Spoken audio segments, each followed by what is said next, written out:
अच्छा सर, तब तक हम लोग कैलाश जी से कुछ सुने, आप जरा कुछ बताइए, आप लोगों को लिए उत्साहित करिए।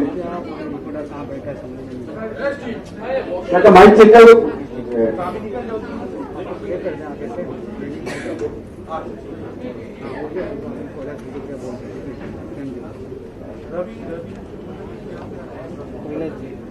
नमस्कार। भारतीय जनता पार्टी के राष्ट्रीय उपाध्यक्ष वरिष्ठ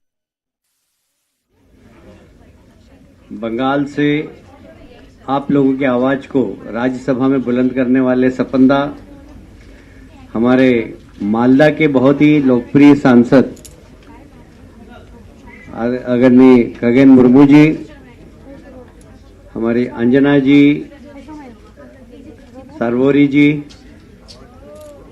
और इस कार्यक्रम के सूत्रधार अनिंदो, जो बहुत पुराने भारतीय जनता पार्टी में संघर्ष कर रहे हैं, उपस्थित सभी, अभी जिन्होंने भारतीय जनता पार्टी की सदस्यता की ग्रहण की, बंगाल के सभी कलाकार और विभिन्न क्षेत्रों में काम करने वाले मित्रों, पत्रकार बंधुओं, आज दो बात एक साथ हुई है। एक तो भारतीय जनता पार्टी के मीडिया सेंटर का उद्घाटन आप लोगों ने किया भारतीय जनता पार्टी ज्वाइन करके, क्योंकि अभी तक ये शायद ये पहला इवेंट है हमारा कि ये जो मीडिया सेंटर बनने के बाद आप आए। तो देखिए, आप सब आज के मुख्य अतिथि हैं, ज्वाइन भी किया आपने भारतीय जनता पार्टी में, और आज आप सब मुख्य अतिथि बन गए इस पूरे मीडिया हाउस को, जो भारतीय जनता पार्टी का चुनाव तक के लिए हमने तैयार किया है, उसका आप लोगों की उपस्थिति से उद्घाटन भी हुआ है। मुझे बहुत प्रसन्नता है कि आप सब लोगों ने मोदी जी के नेतृत्व में एक नया बंगला, एक नया बंगाल बनाने का जो सपना मोदी जी का है, भारतीय जनता पार्टी का है, उसके साथ आपने हम कदम बनाकर और सम्मिलित होने का निर्णय लिया है। बंगाल निश्चित रूप से बहुत ही गौरवशाली प्रदेश है।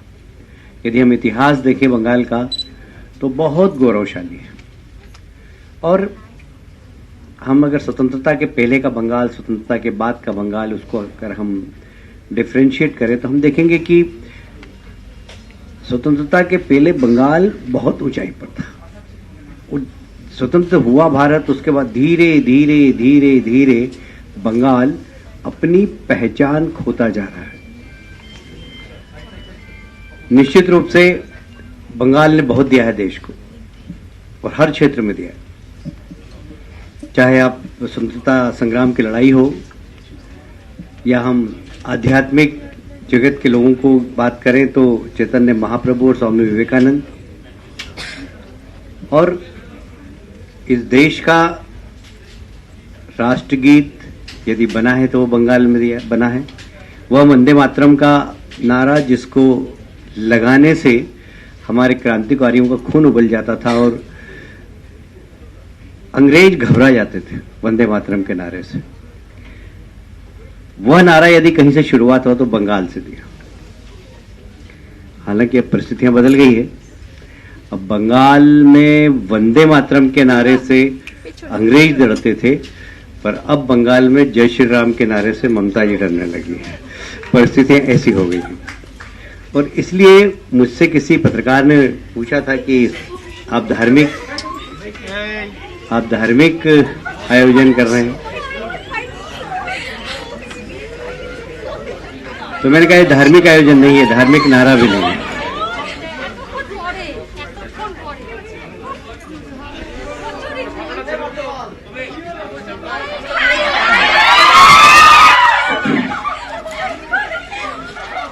यश जी, आपका स्वागत है।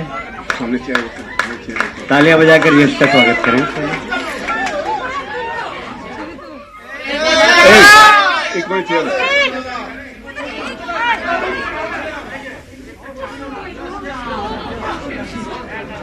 आपकी जीम वीम देख के मेरे को बड़ा अच्छा लग रहा है। तो मैं चर्चा कर रहा था कि बंगाल ने बहुत कुछ दिया है और परिस्थितियां बदली है, पर मैं एक बात आपको कहना चाहता हूं कि भारतीय जनता पार्टी ने जो मिशन प्रारंभ किया है, ये सत्ता प्राप्त करने का सिर्फ नहीं है, सत्ता तो हमारी केंद्र में भी है और बहुत सारे प्रदेशों में भी है।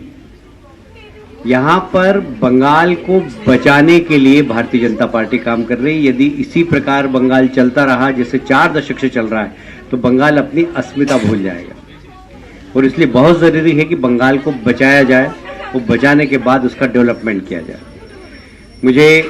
मैं हमेशा एक बात कहता हूं, अभी पिछले दिनों जैसे ही कोविड खत्म हुआ, मैं इंदौर से आता हूं तो डायरेक्ट फ्लाइट नहीं थी, तो मैं कभी बेंगलोर होकर आता था, कभी हैदराबाद होकर आता था।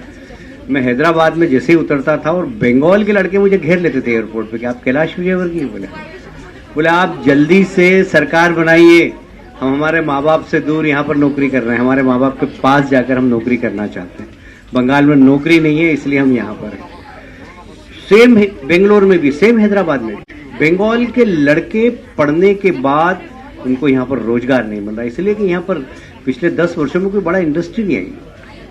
तो ये एक बहुत बंगाल के भविष्य को लेकर काफी चर्चा है, और इसलिए हम सिर्फ सरकार बनाने के लिए यहाँ पर काम नहीं कर रहे हैं, हम बंगाल को बचाने के लिए काम कर रहे हैं, बंगाल को डेवलपमेंट करने के लिए काम करेंगे और बंगाल को उस ऊंचाई पर वापस पहुंचाएंगे जिस ऊंचाई पर बंगाल कभी था, और आज भी वो टैलेंट है आप जैसा।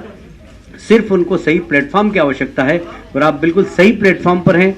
अब बंगाल को आगे बढ़ने से, बंगाल को पिछड़ापन समाप्त करने से दुनिया की कोई ताकत नहीं रोक सकती। ये मैं आपको भारतीय जनता पार्टी के कार्यकर्ता की हैसियत से आपको विश्वास दिलाता हूं। एक बार फिर से आपका अभिनंदन करता हूं, स्वागत करता हूं, और मुझे लगता है कि आप इस राजनीति प्लेटफॉर्म पे कदम रख के एक नए युग की तरफ चल रहे हैं, और वह नया युग बंगाल को एक नई दिशा देगा। इतना ही मैं निवेदन करना चाहता हूं। एक बार फिर से आप सबका स्वागत है, बहुत बहुत धन्यवाद। यश जी आपका भी स्वागत है। सब लोगों को तो हमने ज्वाइन करा दिया, आप भी आए तो आपको भी फिलहाल ज्वाइनिंग की प्रक्रिया हमारे सपंदा और आनंदा करेंगे। धन्यवाद।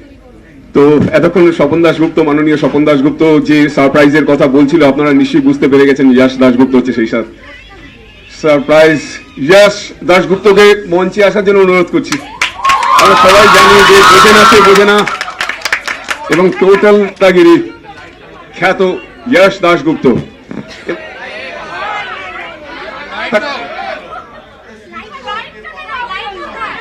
প্রদীপ